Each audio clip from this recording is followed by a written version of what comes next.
And welcome to Number of the Day, 24th of March. And this is a staggeringly large number. I'm going to give you two numbers here. The first one is 580 million US dollars. Now, I had to go and work the maths out on this. It is roughly 10 billion South African rands. And Francis heard the reason we're talking about this. Traders are placing this kind of money, I think they're called oil bets, off the back of what Donald Trump has had to say. That is a big bet to put down. Yeah, so yesterday in the Number of the Day, we were talking about what happened in 5 minutes. 300 seconds. Yeah, 300 seconds after the US president said, we are going to pause hitting Iranian energy infrastructure for 5 days because there have been productive talks between the US and Iran.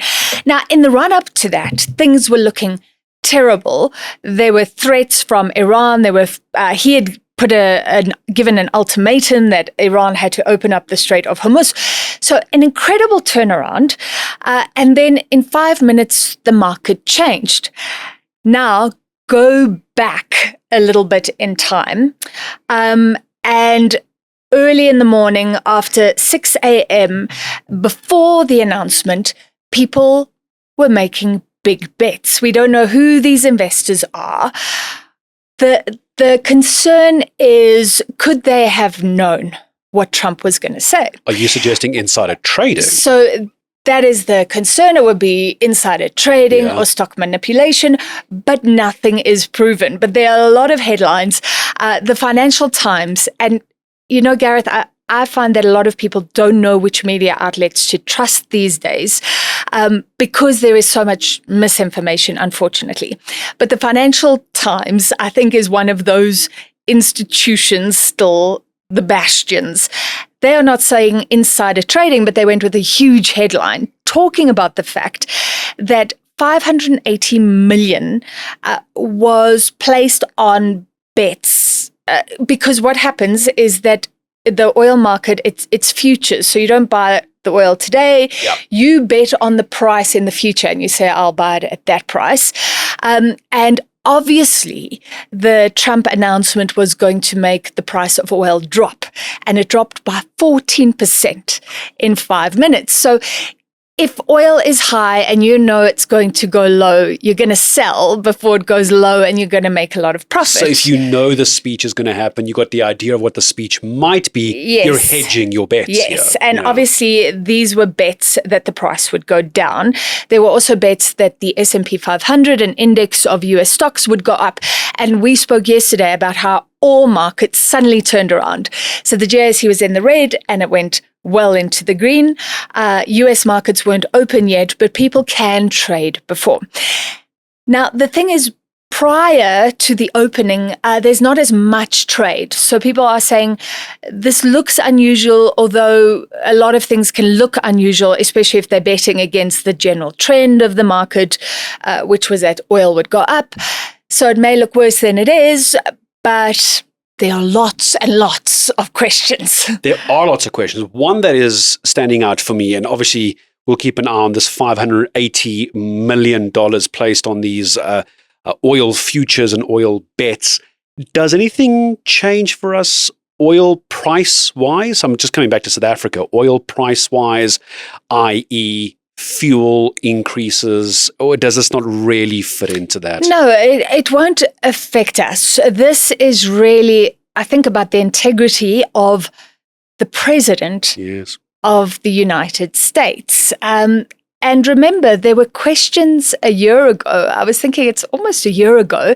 Remember, there was a different kind of war. There was a tariff war, and the president had that clipboard, and he said, we're going to put a 10% tariff, the Trump tariffs on everybody, and then individual tariffs, and South Africa was nailed.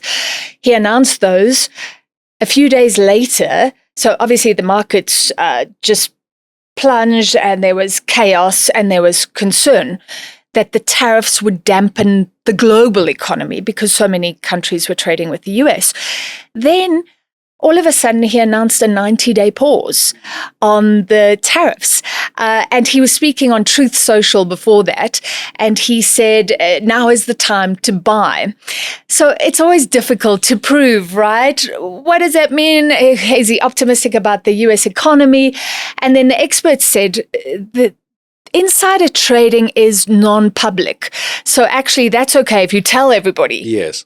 That's different to kind of telling your family and friends and not telling everybody else, because then your family and friends can profit, but the public can't. As I was about to say, and the public can't do it. Exactly. Yes. So the suggestion here might be, or maybe not the suggestion, but I suppose what could be inferred here is that Trump, with his position as US president, he's deliberately saying certain things at certain times. Let's be honest, whatever you think of Donald Trump, he's a very clever businessman, and he knows what he says in his position as US president is going to affect the markets. There are going to be those watching this that are going to start wondering. I don't want to head towards conspiracy theories. I'll never do that. But starting to wonder if he's dropping little breadcrumbs at very strategic times to potentially alter the way the markets are reacting. Yeah, and there has been speculation about his inner circle as well. And these are the facts. The SEC, the Securities and Exchange Commission, reportedly has been looking into potential cases, even involving Elon Musk and a cryptocurrency trader. Remember, Trump liked crypto. And we know that a top official left recently. So there's a lot of smoke. There's no fire, but there has been smoke for a long time about whether this is being done on purpose or not. It's very hard to prove, right? You can't say you started a war to a president to affect the markets. That would be very difficult to prove.